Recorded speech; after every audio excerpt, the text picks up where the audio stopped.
It went straight down the middle. Then it started to hook just a wee bit. And that's when my caddy lost sight of it. That little white pellet has never been found to this day.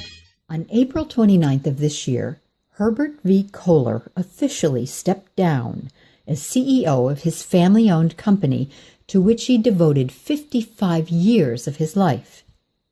In his stead, Herb's son, David, has assumed the family reins of leadership. While this reorganization represents a changing of the guard, it is far from a signal that Herb Kohler is scaling back his corporate responsibilities. Rather, the 76-year-old, who during his CEO tenure increased the worth of his family's company from $133 million to nearly $6 billion, is remaining chairman of the board, overseeing Kohler's significant hospitality and real estate divisions. So in effect, he'll continue to be in charge of the Kohler standard of golf and graciousness. Do you miss being the guy in charge? Well, I'm in charge on acquisitions, for example, still. Right. But you know what I mean. Do you miss being the big guy? Sure. Do you really? Well, sure. Why? Aren't you so glad not to have all that responsibility? No, well, you just like to do a few things. You can't do them quite so quickly. You have to think about it. Right. Okay, if you really want to do it, let's figure a way to do it so it doesn't mess up David. And it doesn't really interfere with what he's trying to do. There's no part of your being that would just like to walk away and say bye-bye? No. No. No. That's amazing. Because how long have you been with this company? About 55 years. So do you ever foresee a day when you're just going to want to say, you know what, I'm done. I'm just going to go fish? Oh, I don't know. It'd be hard because I get such a joy and stimulation from trying to live on the leading edge. That would really, really be hard to walk away from. Let's talk about your golf world. There's 3 courses now here? 4. 4, with another one you're working on? Yes. And then you have St. Andrews. We have the wonderful hotel in St. Andrews called the Old Course Hotel. And we have a building that was built in 1895 right behind the 18th green of the Old Course. And we completely renovated it into 26 apartments. You were not someone who played golf in your younger years. Right. Where did this passion come for creating golf courses to challenge the world? Initially, we did it to respond to the clientele of the American Club, who produced, over the course of a year and a half, a pile of suggestion slips and said, you have this boutique resort hotel, why in the world don't you have your own golf course? Had you ever thought of that before? Thought of a golf course? Yeah. No. Why would I think of a golf course? Well, I don't know. I mean, you certainly are thinking about them now. Sure. After I got halfway done building one, I just decided I better learn the game. And in doing so, I fell in love with the game. When we interviewed before, you told me a great story that I'm going to ask if you could tell me again about Pete Dye and a tree. This was more than a tree. This was a grove of trees. What kind of trees were they? They were the last elms in the state of Wisconsin.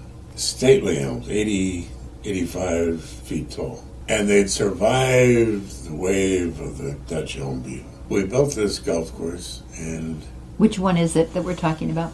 We're talking what is now the river course at Black Wolf Run. I wanted a green on the 17th hole, par 3, up against a rapid in the river, because the course was to be called the river course. And Mr. Dye said, that's all well and good, but the green is too far from the next tee. No professional, no amateur for that matter, is going to like to walk from that green to the next tee.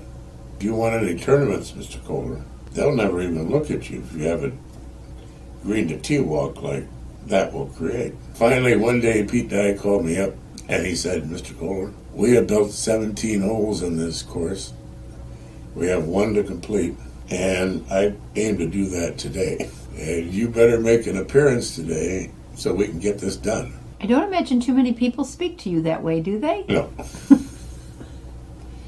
Now he always says Mr. Kohler. So there is dignity with it. So I said, Pete, look, I've got a very heavy schedule today. I will try, however, to get down around noontime. Noon comes and goes. I called Pete up at 1 o'clock and said, Peter, I'm not going to make it, perhaps at 5 o'clock. He said, Mr. Kohler, that's your last chance. Please be here at 5 o'clock. 5 o'clock comes and goes. I finally get in my car about 5:45. And I take this down a dog lake, number 16. I come around a corner, and here are 4 piles, timber piles, of big logs. And they're all smoldering. And over there is a D8 Caterpillar tractor. Drove up to this D8, put my hand on it, and burned the tips of my fingers. It was that hot. So that meant that Pete Dye was there very recently. And he had cleared this grove of elm trees, piled them up. He dug a pond, about a 5-acre pond, just dug it, completely dug it up.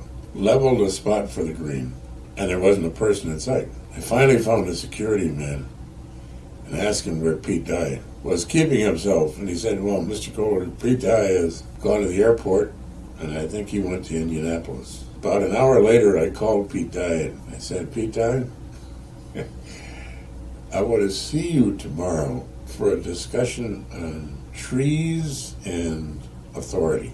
And if we can't agree on how we're going to conduct ourselves going forward, this course will have someone else's name on it.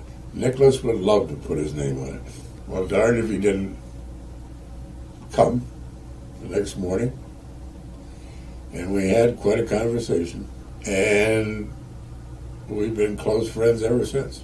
So he took down that stand of elms. Oh, totally. Wiped it out.